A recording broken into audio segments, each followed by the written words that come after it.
Hello everyone, dear friends, and welcome back to Mobile Legends. You are watching the OXO channel. Today, as always, you'll have to guess which hero I am playing as in today's match. Leave a comment down below guessing the hero along with the exact minute and second of the video when you figured it out. And now, let's jump right into our story.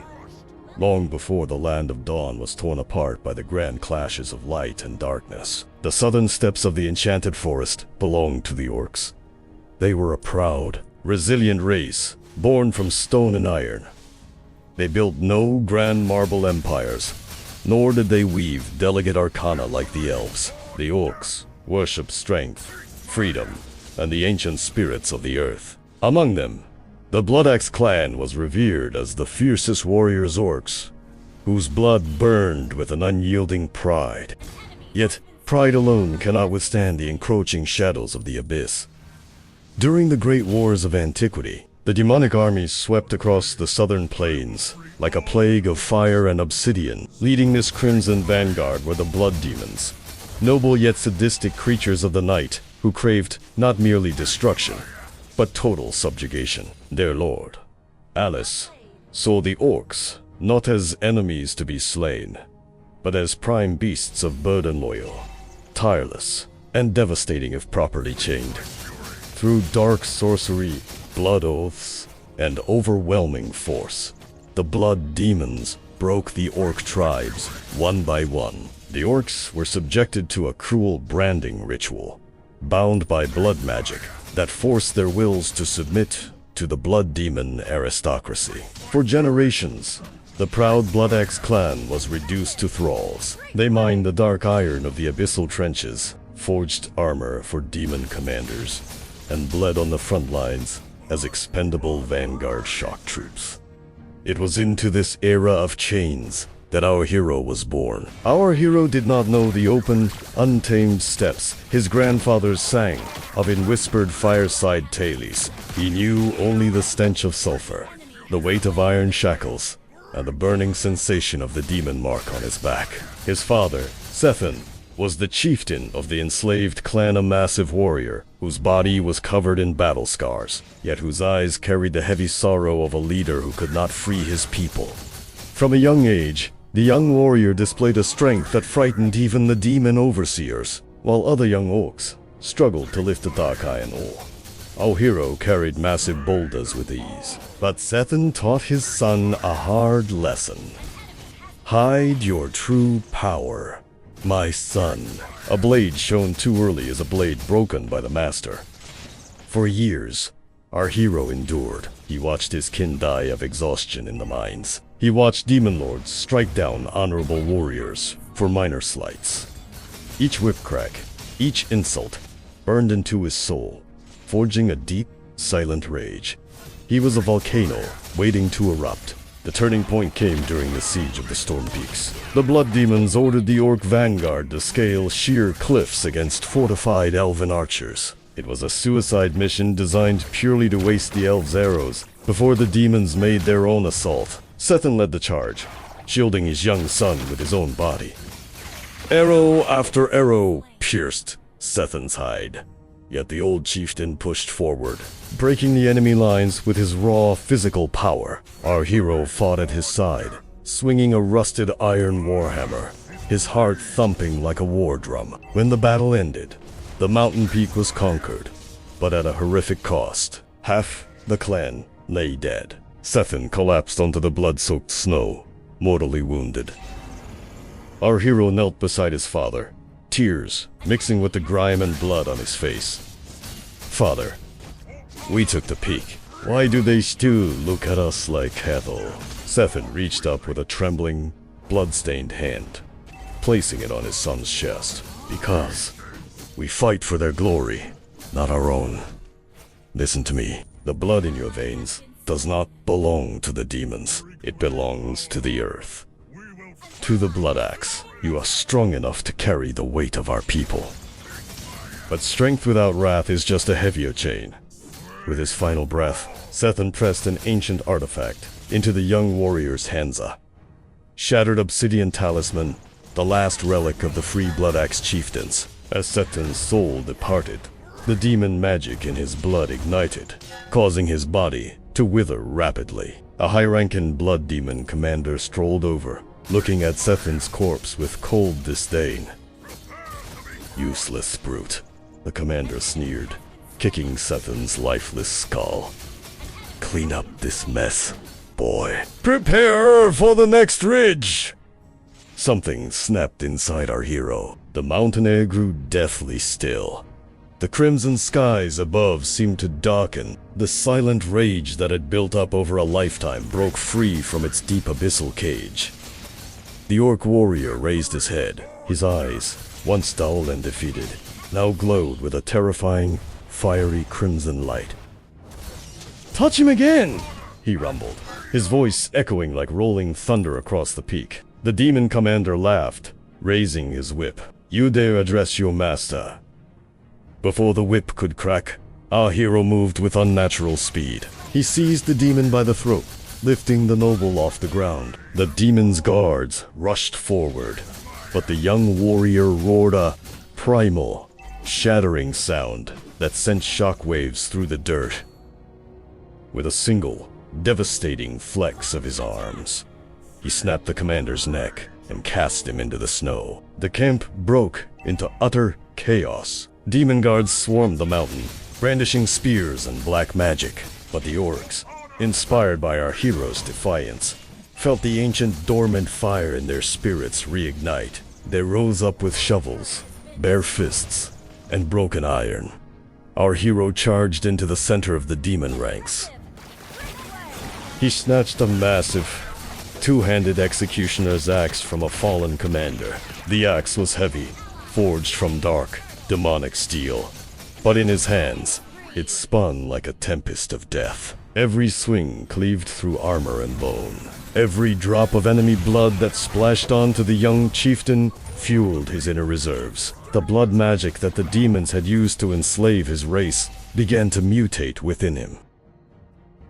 Instead of controlling his mind, his body absorbed the vitality of his fallen foes. The more blood spilled, the faster his wounds healed, and the stronger his muscles surged with power. He became a whirlwind of crimson iron, the embodiment of Orshish vengeance. The battle on the peak was brutal, but when the sun rose over the horizon, not a single demon remained standing. The snow was painted entirely red.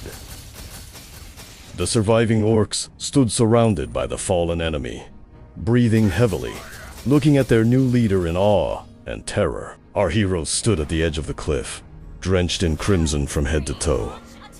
His heavy war axe dripped with dark gore. He planted the haft of the axe into the stone and raised his fist to the sky. "No more chains," he roared. "No more chains," the orcs echoed, their voices shaking the very foundations of the mountains. On that day, our hero was named the true chieftain of the Blood Axe clan. But freedom was not so easily kept. News of the rebellion reached the high court of the blood demons. Alice herself took note of the orc who had defied their blood curse. Rather than sending a massive army to crush them immediately, she sought to play a longer, more agonizing game. She cut off the orcs' supply routes, forcing them deeper into the harsh, barren volcanic lands known as the Shadow Swamp. For months, the chieftain led his people through hostile lands. They fought off wild abyssal beasts, weathered toxic rains, and faced constant ambushes from demon scouts. Food was scarce, and water was poisoned.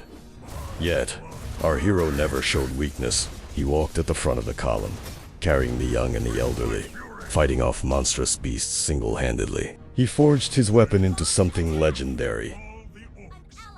Through countless battles, the dark steel of his giant axe had absorbed so much blood and abyssal essence that it began to pulse with a life of its own. It became the blood axe, a brutal instrument of war that hungered for battle just as much as its wielder. During their exile in the swamps, the orc chieftain realized a grim truth. As long as the abyss ruled the land, the orcs would never truly be safe. Defensive survival was a slow death sentence. To guarantee a future for his tribe, he had to take the fight to the enemy. He organized the Blood Axe clan into the ultimate guerrilla fighting force. They became ghosts of the dark forests and jagged canyons. They intercepted demon supply lines, liberated other enslaved beastman tribes, and razed abyssal outposts to the ground. In every battle, our hero fought with reckless, terrifying ferocity. He developed a combat style that relied on pure momentum and raw carnage. He would charge headlong into the densest enemy formations, spinning his massive axe in devastating sweeping arcs, slicing through whole regiments. When enemies thought they had worn him down with arrows and spell, the warrior would unleash a shattering slam of his axe onto the earth, drawing upon the spilled blood around him to instantly knit his wounds and crush his foes under the sheer shockwave of his wrath. Stories of the Mlbb spread like wildfire across the land of Dawn. Human kingdoms spoke of him with fear, viewing him as just another monster of the wilds. Elves warned their scouts to avoid the southern borders. But among the enslaved Rasusta, Minotaurs, the Centaurs, and the fragmented Orc, Tribesta, warrior's name became a beacon of hope. Yet, our hero knew he was walking a dangerous line. The blood magic infused within his body was a double-edged sword. With every battle, the crimson thirst inside him grew louder. It whispered to him in the heat of combat, urging him to slaughter indiscriminately, to give in entirely to the mindless berserker rage. One fateful evening, near the ruins of an ancient temple, the Orc warband ambushed a high demon convoy. The battle was swift, but as the last demon fell, our hero found himself standing over a young, wounded scout who bore no weapons. The crimson haze clouded his eyes, his muscles tensed, his axe raised high to strike down the helpless creature. "Stop!"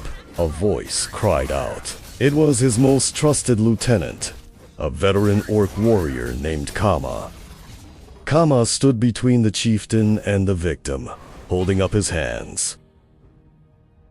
"Look at yourself. If we slaughtered blindly like them, then the demons have won. They haven't broken your body, but they will have corrupted your soul." Our hero stood frozen, his giant axe hovering inches above Kama's head. The crimson fire in his eyes flickered wild and unstable. The battle within his mind was fiercer than any clash of steel. The demon magic screamed for blood, but the memory of his father's last words echoed stronger. Freedom, not slaughter. Slowly, with a heavy exhale that sounded like escaping steam, the chieftain lowered the giant weapon. The crimson glow in his eyes settled into a steady, calm ember. He looked at his blood-stained hands, then at his brethren who watched him with tense breath. He turned to the captive scout. "Go," he growled, his deep voice carrying an undeniable weight. "Tell your lords that the Blood Ox clan is coming. Tell them we do not fight for hatred. We fight to claim what was stolen from us." The scout fled into the night, leaving our hero alone with his tribe beneath the starlit sky. From that moment on, the chieftain mastered his inner rage. He did not suppress the fury, he harnessed it. He turned the blood curse imposed by the demons into his greatest weapon, channeling the strength of his ancestors into every strike. Now, as the land of Dawn enters a new era of grand conflict, our hero leads his people out of the shadows. He stands not as a mindless monster, nor as a tragic victim of fate, but as a towering warlord of the steppes. He seeks out the strongest champions, the grandest battlefields, and the ultimate glory. He knows that the road ahead is drenched in blood, and that peace for his people can only be carved out with the edge of his axe.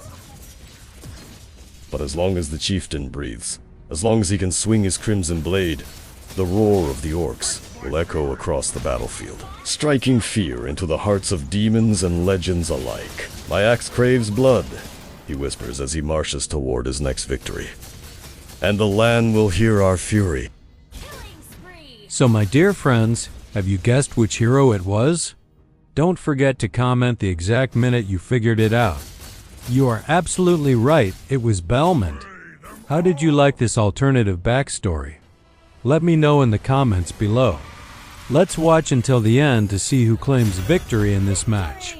Be sure to subscribe, hit that like button, and leave a comment. Bye everyone.